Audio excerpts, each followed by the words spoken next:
근데 이렇게 되면서 제가 뭐가 괜찮으냐 하면은 그때가 이제 백수로 됐어요. 백수로 10년 놀다가 이거 1등 하니까 전문대학 교수가 됐어요. 전문대학 교수 괜찮더라고요. 봉급도 많고 수업 시간도 좀 고등학교 선생님보다 훨씬 낫습니다. 이게 뭐 때문에 됐죠? 금강경 있고 부처님 따랐더니 백수에서 취직이 됐어요. 그것도 괜찮은 취직. 저 이것을 강조하기 들어서 말씀드린 겁니다. 저는 그랬어요. 부처님 가르침에 밥 먹여주냐? 밥 먹여줍니다. 굉장히 실용성이 있어요. 그저 부처님 가르침은 도통하고 깨닫고 중생 지도하는 데만 쓰는 줄 알았어요. 그런데 사회적으로도 이렇게 실용성이 있네요. 왜냐하면 싫고 귀찮은 마음, 짜증나는 마음이 착각이고 잘못인 줄 알고 부처님께 바쳐서 소멸한 결과 본래 모든 사람을 사랑하는 본연의 마음이 드러났고 그것은 사람을 사랑하게 하고 학문을 사랑하게 하고 산천초목을 사랑하게 하는 겁니다. 그것이 학문을 좋아하게 되고 진리를 발견하게 되고 학문에 대한 열정을 가지게 하고 이렇게 됐던 겁니다. 저는 계속해서 공부를 더 했습니다. 그러면서 굉장히 자연의 비밀을 알게 됐습니다. 저는 그때 한 가지 귀중한 깨침이 있었습니다. 아인슈타인 얼마나 대단합니까? 새까맣게 쳐다보기도 힘든 학자입니다. 저는 불교 공부만 잘하면 아인슈타인보다 더 뛰어난 그런 위대한 발견, 발명을 할 수 있다는 것을 그때 알았습니다. 저는 학문으로 계속 더해서 놀라운 진리를 발견하면서 전문대학 교수에서 4년제 대학 교수로 됐어요. 그러면서 좋은 논문을 많이 썼습니다. 교수가 되면서 남의 논문 베끼고 이러는 그런 열등한 교수가 아니라 내가 논문을 마음대로 창조할 수 있고 가르쳐 줄 수 있는 이런 교수가 됐어요. 그래서 인센티브도 받고요. 당당했습니다. 이게 뭐예요? 부처님 가르침의 위대성이고 실용성이다. 저는 이렇게 말씀드리고자 합니다. 자, 거기서 끝나지 않았습니다. 저는 만년 가난했습니다. 가난한 집에 태어났을 뿐만 아니라 부모님들이 하도 다투고 이러는 바람에 인격 형성까지도 좀 고약했던 것 같습니다. 겉으로는 온순하고 모범생이었지만은 마음의 상처가 너무나 많았던 것 같아요. 그래서 제가 젊은 시절을 참 세상을 살기 쉽지 않을 정도로 마음속에 하고 싶지 않은 생각이 또 올라오고 숨 막히게 올라오고 그래서 정신병적인 고통을 심하게 당했다라고 말씀을 드렸었습니다. 자, 이제 그런 것들이 깨끗이 사라졌어요. 그 수도오는 동안에. 그러면서 마음의 평화가 많이 왔다. 이런 말씀 드립니다. 그러면서 자, 우리 이런 얘기가 있잖아요. 부처님 가르침에 개가 5개, 10개 이런 개가 있죠. 개에서 정이 나오고요. 정은 안정됐다는 뜻입니다. 정에서 해가 나와요.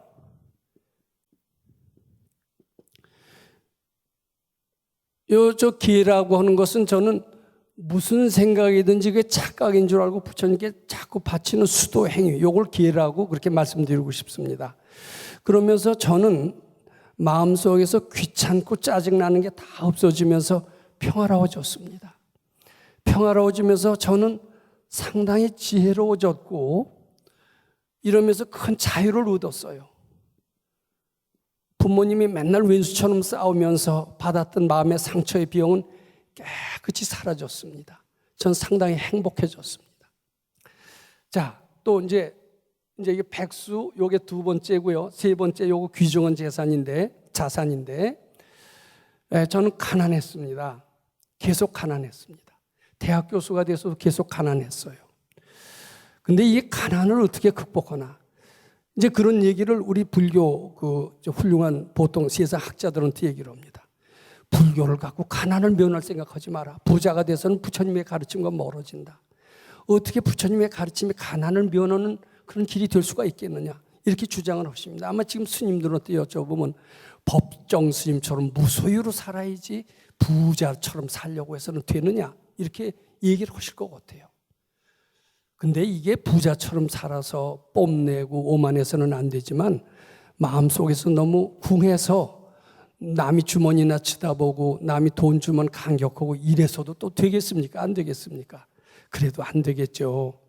저는 언제부터 이제 무료급식을 시작을 했습니다. 무료급식은 그냥 주는 겁니다. 내가 부자가 돼서 주는 게 아니라 주는 연습을 하기 위해서 주는 겁니다. 조건 없이 주는 겁니다. 즉 마음 닫기 위해서 주는 겁니다. 처음에는 이 주는 행위를 우리 이제 선생님께서 시켜서 했습니다만은 이게 자꾸 주다 보면 하루에 손님이 500명씩 오면은 내가 무슨 돈으로 감당하나. 저는 일부러 정부에서 주는 돈을 사양했습니다. 정부에서 주는 돈 받아서 무료급식하면은 이게 좋은 일이 돼요? 안 돼요? 안 되죠. 내 주머니 털어서 돕는 무료급식을 시작했던 겁니다. 이게 처음에는 손님이 점점 늘어서 야, 얘 이러다가 내 월급 갖고 도저히 감당을 못하겠다 이렇게 생각을 했습니다. 근데 이상하게 돕는 사람이 자꾸 생기던데요. 저는 세상에 인정은 메마르지 않았다라는 것을 그때 절실히 느꼈습니다. 주는 것 이상이 자꾸 옵니다. 무료급식 16년, 전 거지가 되지 않았습니다. 주는 마음을 통해서 지 거지 마음, 헐떡거리는 마음, 남한테 바라는 마음은 마냥 청소가 됐어요. 이젠 사람을 만날 때 그전에는 누가 찾아오면은 저 사람이 나한테 무슨 도움을 될까? 이 생각부터 했습니다. 저 사람이 나한테 무슨 선물을 가져오지 않나? 이런 생각부터 했습니다. 이제 무료급식 오래 하면서 바뀌었어요. 내가 저 사람한테 뭘 도와줄 것이 있나? 이렇게 됐어요. 근데 저 사람이 나한테 뭘 선물해 줄까? 이렇게 바라는 거지 마음입니다. 이거 갖고 도통이 될까요? 안 될까요? 안 됩니다. 내가 뭘 도와줄 수 있을까? 이렇게 생각하는 부자 마음이래야 그게 부처님 마음이고 밝아지는 마음이 아닐까 생각을 했습니다. 저는 지금 돈이 많지는 않습니다만은 절대 가난하지 않습니다. 넉넉하다는 생각을 가지고 있습니다. 그러면서 쓸 만큼, 베풀 만큼 적지 않게 베풀고 있습니다. 많은 것을 저는 베풀어 왔다라고 생각하면서 저는 마음속에 거지를 청소했고 마음 많은 부자의 반열에 올랐다라고 감히 말씀드리는데 즉 이때 주는 것이 곧 받는 것이다. 이것을 제가 깨친 결과입니다. 그것도 금강경 실천의 결과입니다. 자, 이렇게 되면서 저는 완전히 다른 사람으로 바뀌었다. 이렇게 말씀드리고 싶습니다. 제가 수련장에 있으면서 그 모토가 뭐냐 하면은 정신을 절대로 쓰지 말래요. 정신을 가만두고 몸은 규칙적으로 움직이라고 그럽니다. 거기서 4년 수도하는 동안에 몸을 부지런히 움직였습니다. 아침에 금강경에 있고 올라오는 생각을 바치고 그리고서는 그때 목장을 했기 때문에 목장하는 일을 부지런히 했던 겁니다. 부지런히 하다 보니까 4년 동안 눕지 않았습니다. 한 번도. 저녁에 잘 때 외에는 한 번도 눕질 않았었어요. 그것이 지금까지 제가 이제 곧 80이 됩니다만은 병원 신세 안 가고 건강해진 것은 그때 했던 그 덕이다. 이렇게 저는 말씀드립니다. 그때 그리고요.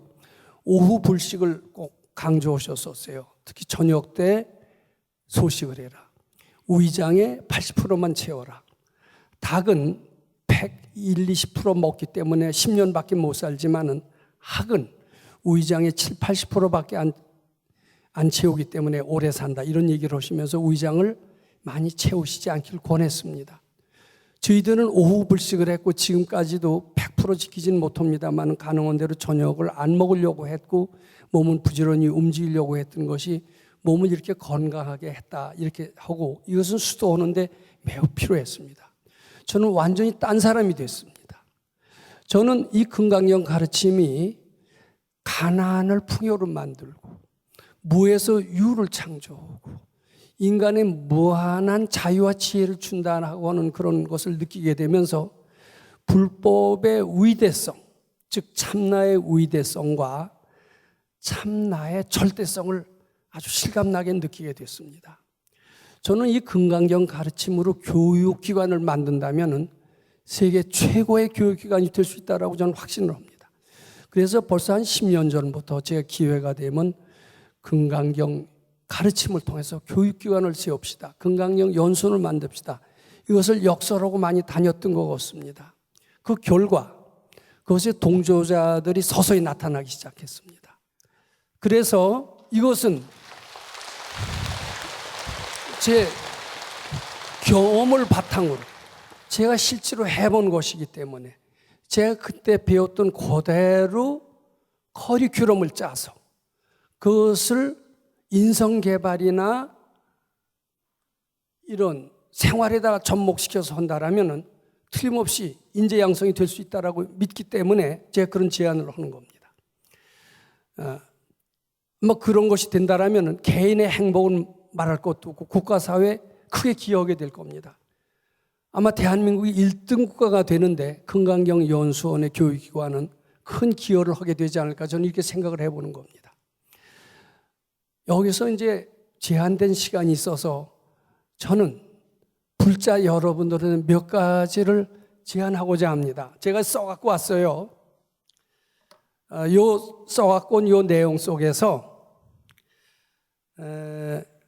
제 지금까지 말씀드렸던 1시간의 법문 요것이 다 압축되어 있고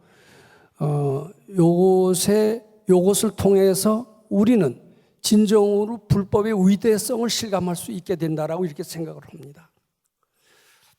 제가 지금 말씀드린 것을 정리 겸 해서 요렇게 믿고 실천하는 것이 새로운 불자로 태어나는 길이다라고 그렇게 말씀드리는 겁니다. 저는 참 모범적으로 계율도 지키고 반성을 늘 하고 참여를 하면서 일기도 썼고 그리고 부지런히 법문을 들으러 다녔고 좋은 일을 하려고 했습니다마는 실제로 이루지 못했습니다.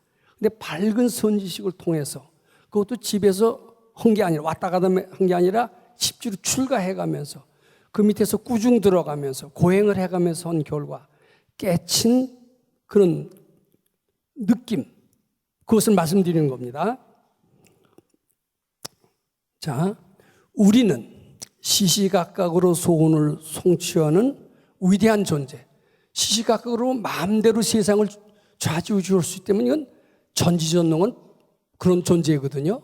그건 위대한 존재라고 믿으시고 내가 죽지 아니한다라고 결정하면 나는 임금도 하늘도 나를 죽이지 못하는 위대한 존재라고 믿으십시오.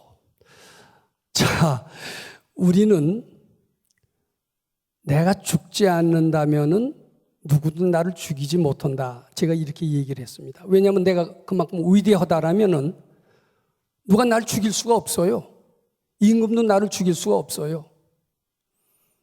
공산당도 죽일 수가 없어요. 일본 놈도 죽일 수가 없어요. 왜냐하면 나는 전지전능한 위대한 존재이기 때문에.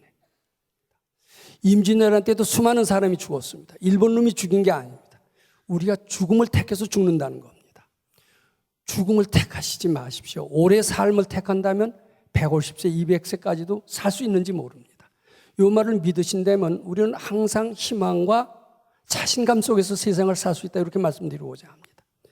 자, 두 번째, 눈에 띄는 것, 귀에 들리는 모든 것은 다 내 메아리이며 내 아바타이며 내가 만든 허상이다.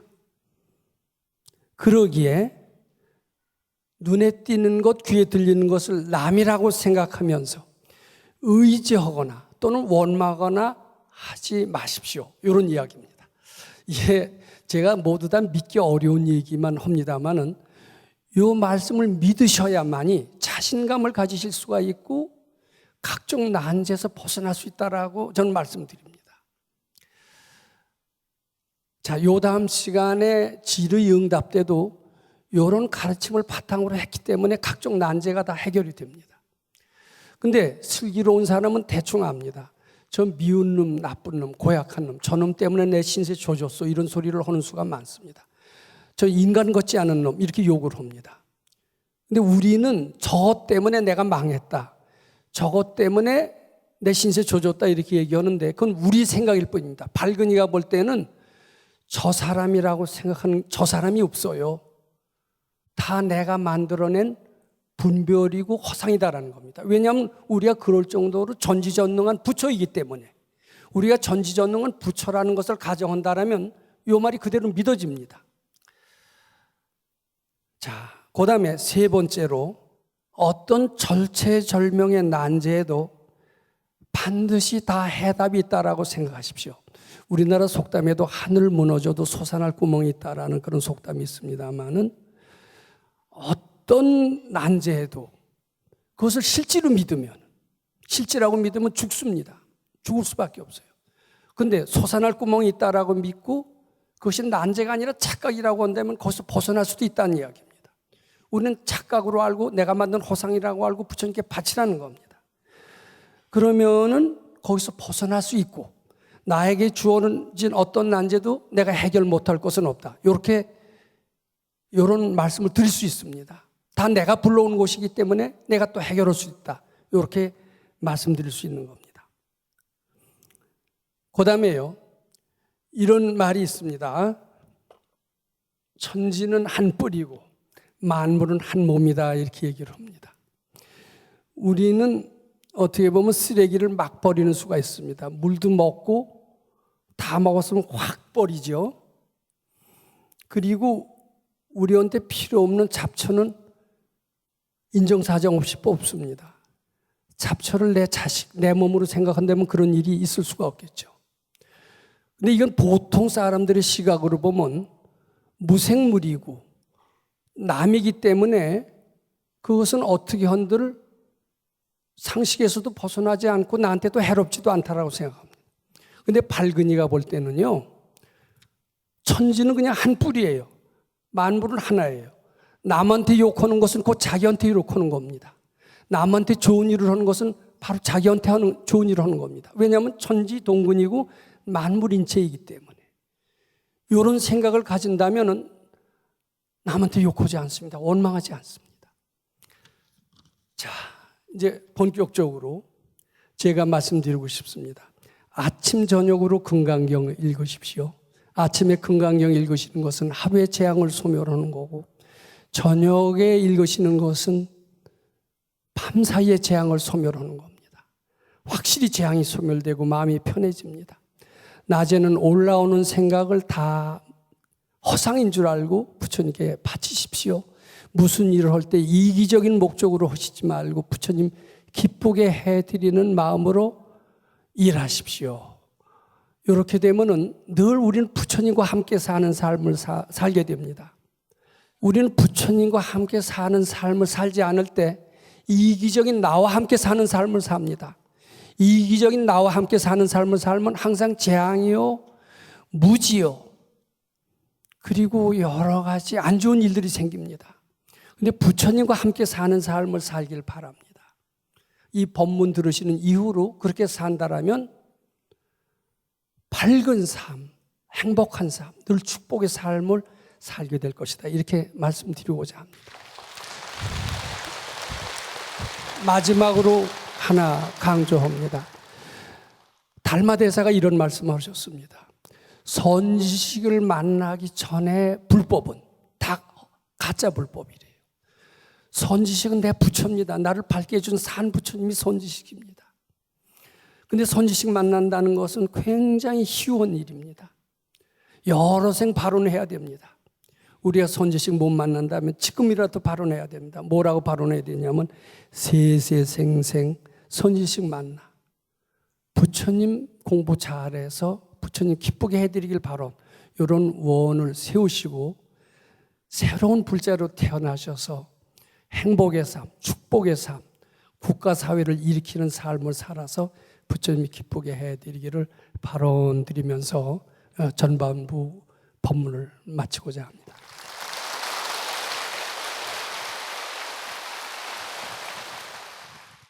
법사님, 저에게는 감당하기 버거운 아들이 하나 있습니다. 아들은 대학 다니던 때부터 학과 모임이라면서 일주일에 2-3번은 외박을 했었습니다.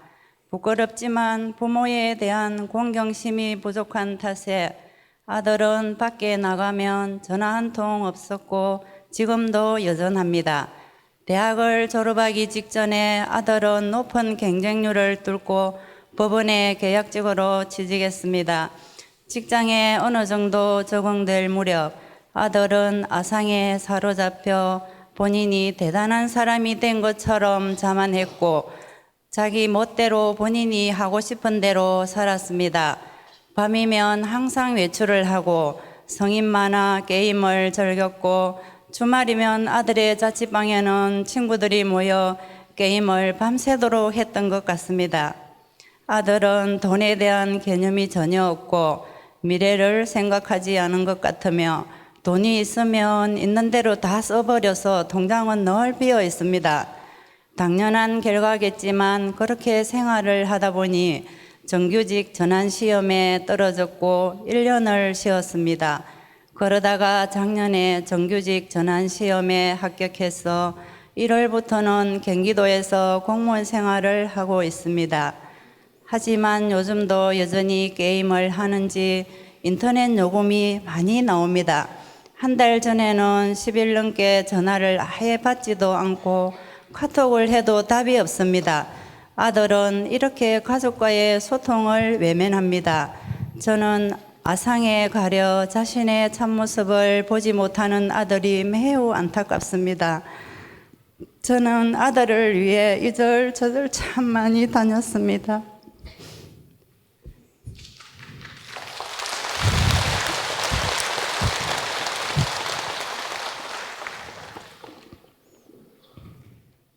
영가 장애로 마음이 불안정하다고 해서 수차례 천도제를 지냈고 천수경 사경도 하고 있으며 아침 저녁 참여하는 마음으로 가족을 향해 삼배를 하고 있습니다. 법사님, 아들과의 업보를 해탈하기 위해서는 어떻게 공부해야 하는지 궁금합니다.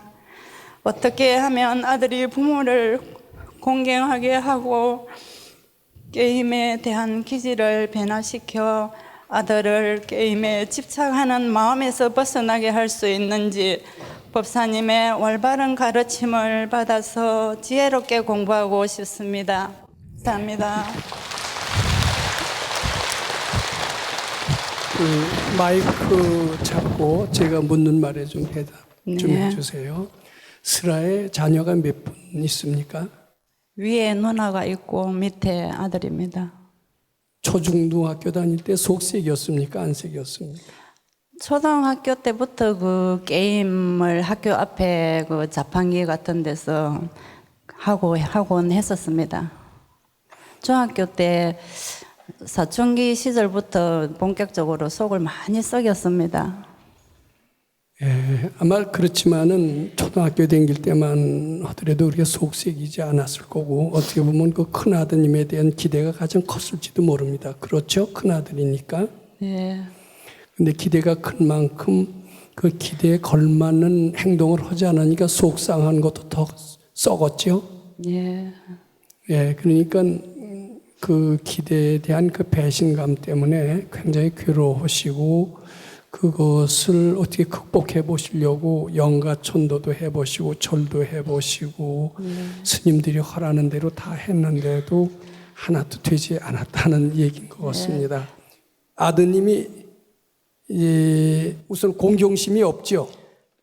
예, 부모님을 너무 좀 무시한다 그럴까요? 배은망덕하는 거겠죠. 그렇게 예. 정성 들여서 키웠는데 예. 부모한테 효도는 안 하고 등등 이 아주 배은망덕하는 마음이 굉장히 많은 것 같습니다. 두 번째 낭비벽도 심하죠. 예, 낭비벽도 항상 낭비벽도 예, 심하고 자기 장래 살 생각은 일체 하지도 않죠. 좀 미래가 없는 것 같이 그렇게 예, 예. 저러다가 저거 사람 될까 그런 생각이 드시죠. 근데 또 어떤 데 보면 또 생각이 또 많이 깊은 그런 구석도 뭐 부모님 생일 선물은 가끔 해요. 그런 건 없고 전혀 없죠. 어버이날 뭐 꽃 한 송이 사들고 오는 적은 있었습니다. 봉급을 타도. 예. 예. 참 이런 것 때문에 속이 무척 상하고 어때요? 좀 못된 놈, 몹쓸 놈, 배은망덕하는 놈 이런 생각들이 수시로 드시죠. 예. 자식이 못된 놈, 몹쓸 놈, 공경심도 없고 낭비벽도 있고, 이게 자식입니까? 납니까? 지금은 나라는 생각을 많이 하고 있습니다. 건강경 공부를 하면서요. 근데 그 자식이라고 하면은요, 해법이 없어요. 제가 무슨 얘기를, 거기에는 천하의 부처님도 어떤 자식을 개과천선시킬 수 있는 방법을 제시할 수가 없습니다. 근데 그 자식이 아니라 내 마음이라면은, 내 마음은 내가 바꿀 가능성이 있죠. 예. 그러기 때문에 부처님도 해법을 제시해서 내 마음을 바꾸게 할 수가 있습니다. 또 내 마음을 바꾸려면은, 내 마음을 바꾸게 되면은 나의 이 못된 마음이 사라지게 한다라는 것도 유튜브를 통해서 공부하시고 또 들으셨죠? 예. 공감하셨죠? 예. 이게 제일 먼저 보살님이 해야 될 것이 무엇이냐면은, 자식이 못되고 자식이 몹쓸 놈이고 배은망덕한 놈이고 아상은 강하고 낭비벽도 있고, 이게 자식의 허물이라고 보시면은 안 돼요. 그리고 해결 방법도 영원히 멀어집니다. 그것이 자식이 아니고 우리 눈에 보기에는 그게 어떻게 자식의 허물이지, 아무리 애미하고 자식에 가깝다 하더라도 어떻게 이게 내 허물이 될 수 있단 말이냐. 세상에 여기 똑똑한 사람들도 다 그렇게 해석을 합니다. 그런데 세상에 똑똑한 사람들도 다 그렇게 해석하고 누구 또는 물어봐도 다 그렇게 대답합니다. 아마 요새 스님들한테 가서 여쭤봐도 다 스님들도 그렇게 대답하실 것 같아요.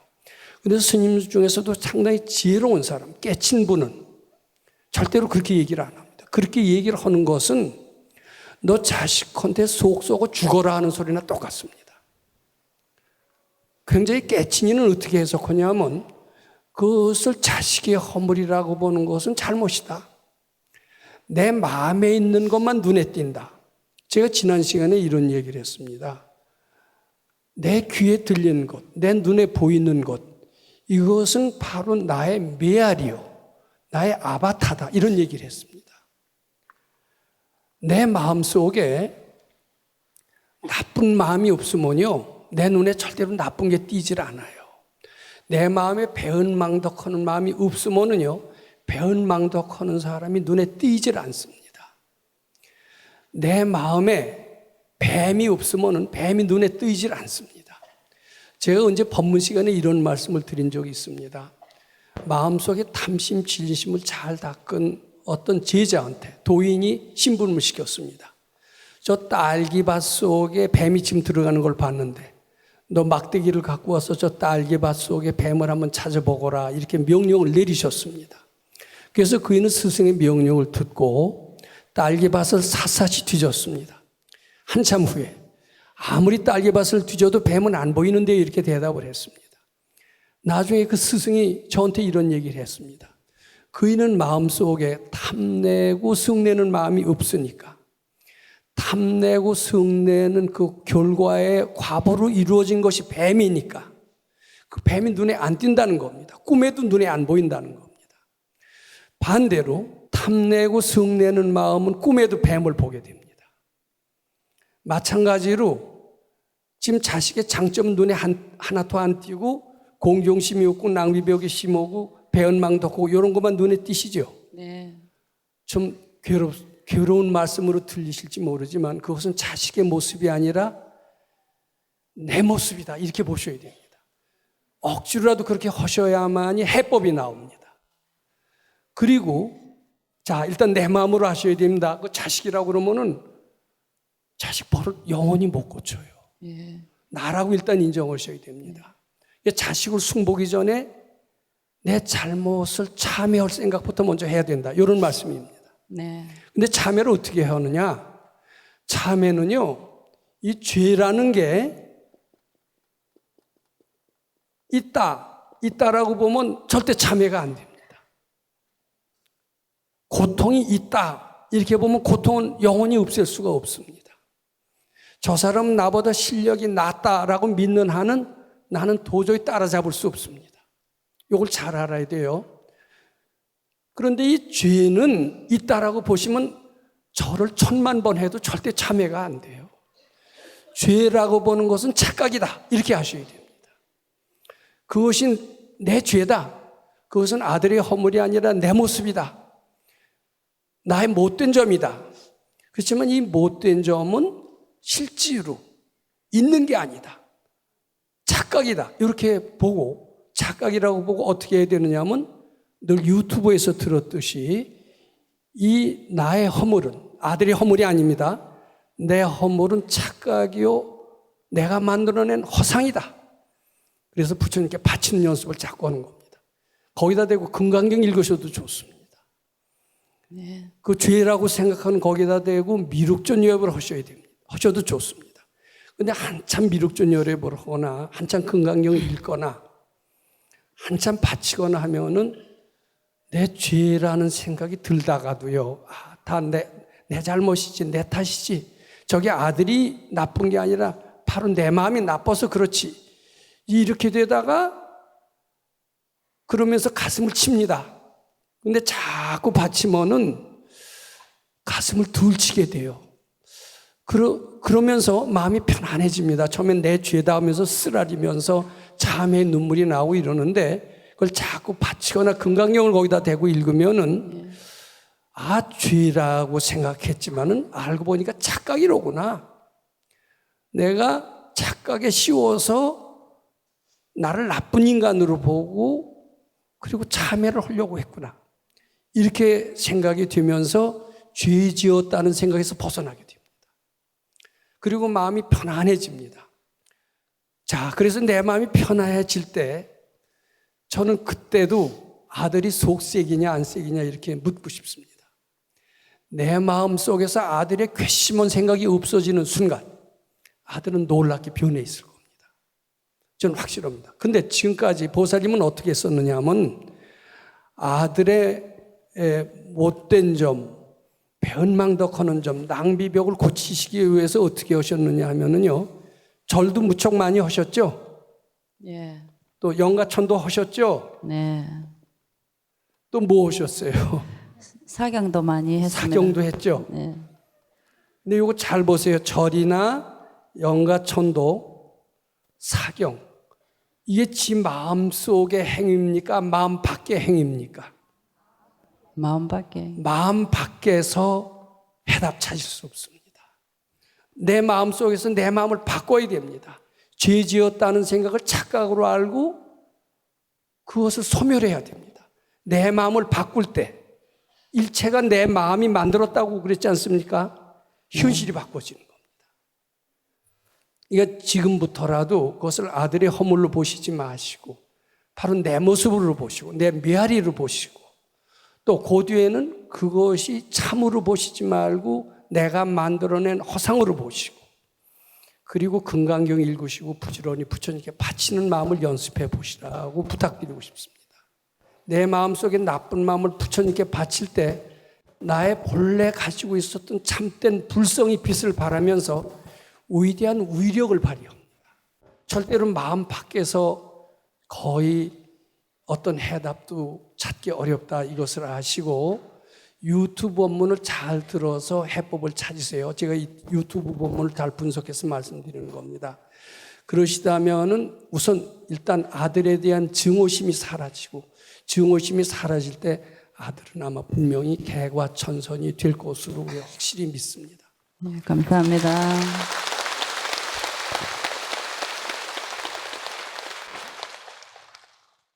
지금 하고 있는 식육식당을 어렵게 시작하면서 힘들 때마다 저 자신을 일으켜 세우기 위해 기도하다 보니 이제는 생활 속에서 금강경 읽고 기도하는 것이 자연스럽게 제 삶의 주가 되었습니다.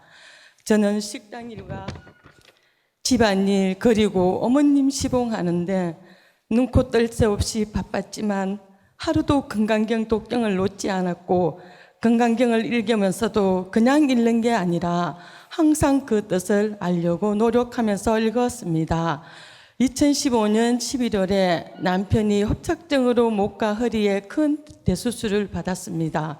수술이 잘 되어서 5급 장애를 받았고 비록 예전 같지는 않지만 지금은 제가 하는 식당에서 잔일을 많이 도와주고 있습니다. 최근 공부 중에 궁금한 점이 생겨 법사님께 여쭈어 여쭈고자 합니다. 경전을 읽으면서도 마음의 전과 후를 살펴보니 맑은 마음으로 읽다가도 여러 가지 일을 먼저 앞세워서일까요? 번뇌망상이 끊임없이 일어나고 한 번씩은 자다가도 가슴에 답답함을 느낍니다.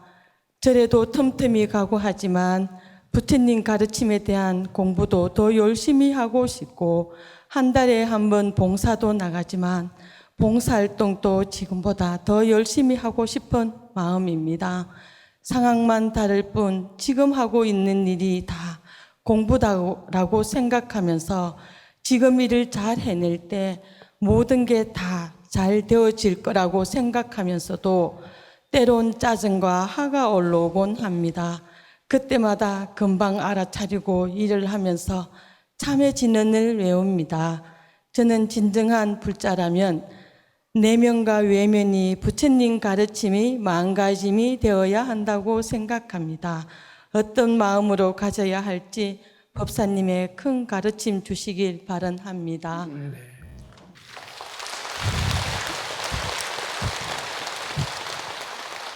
아마 지금 말씀을 들어보면은 처음에 결혼 당시에는 바깥으로는 그렇게 협조 관계는 아니었고 속도 좀 세긴 것 같습니다. 근데 무슨 병을 앓다가 남편이 되게 혼났죠. 병 때문에. 협착증이라고 그러셨죠? 이제 그 병을 앓고 난 뒤에는 남편이 좀 변했죠. 집안일도 도와주고. 예, 많이 변했습니다. 그 전에 속도 세기다 이제 좀 화목해지시고 이렇게 되셨던 거죠. 예. 예. 근데 이게요, 제가 지난 시간에도 언제 말씀드렸습니다만은 저는 금강경 공부하면서 최대 보람이 있습니다. 그 보람이 뭐냐 하면은 그전에는 이 재앙이라는 것이 그냥 나쁜 것인 것만 알았어요. 집이 불났다. 불나서 좋은 점 발견해라. 아무도 좋은 점 발견하라고 정답 쓸 사람 아무도 없습니다. 저는 좋은 점 하나도 없다. 이렇게 썼을 겁니다. 근데 이제 금강경 읽으니까요. 이 재앙이 나쁜 것만 있지 않더라고요. 재앙이 복의 근원이더라고요. 근데 단 받쳐야 됩니다.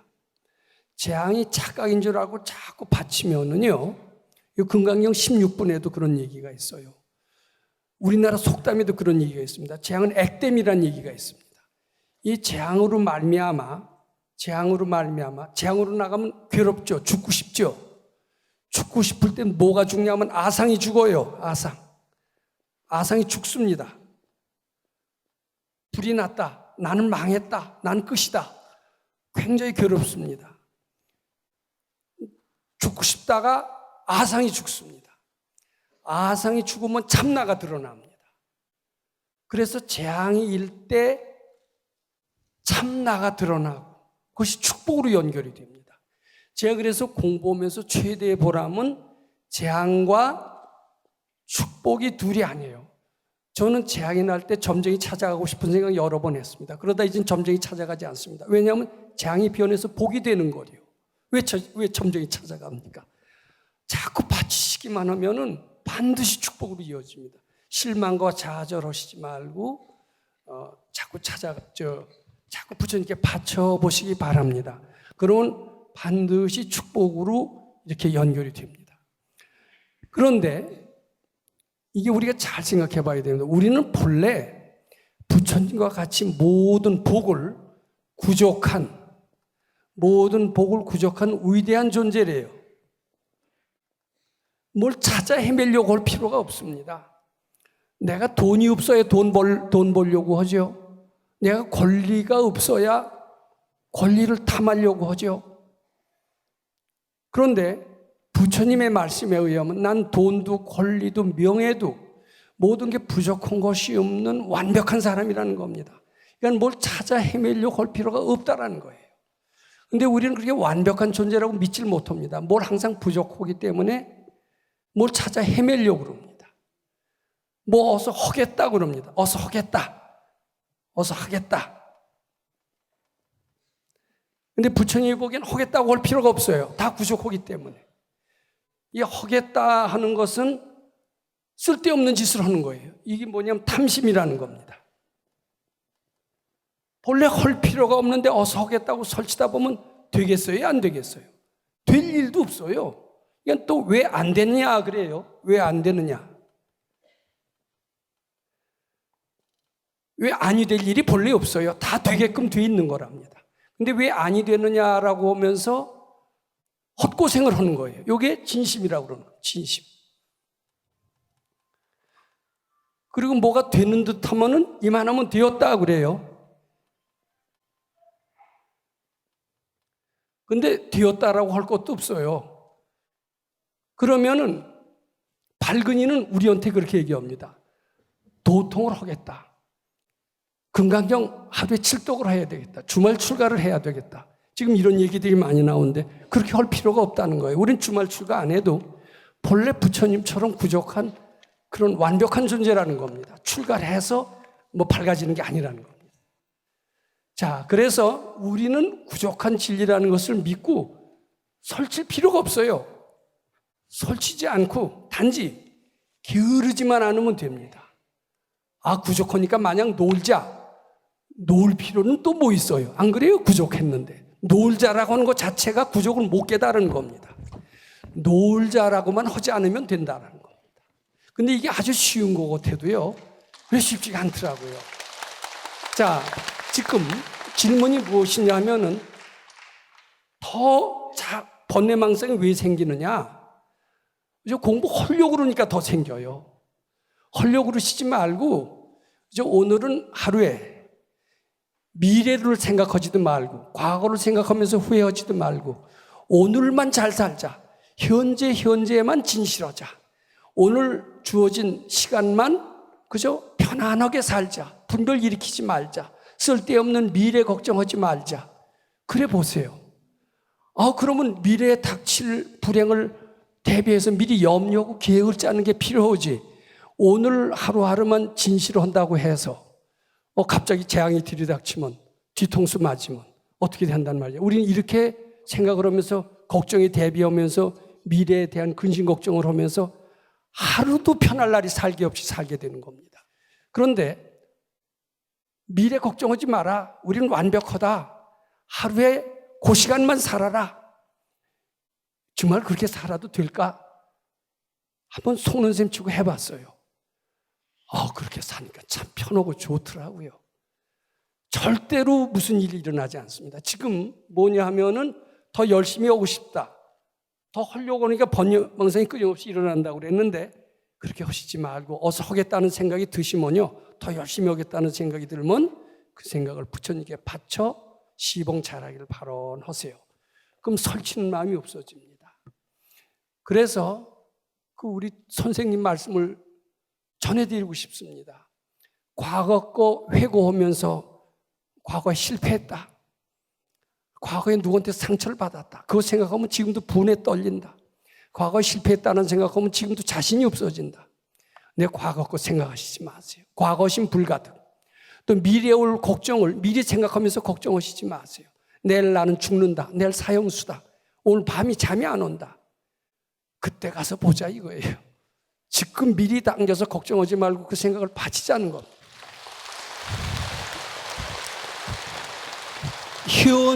현재만 진실하고 하루에는 꼭 12시간만 사십시오. 그런 시간을 살면 결국 뒤통수 맞지 않습니다. 맞을 것 같아도요. 그것이 가장 좋고 행복한 삶을 사는 가장 지혜로운 길이다. 이렇게 말씀드리고 싶습니다. 속는 셈 치고 한번 해봐 주시기 바랍니다.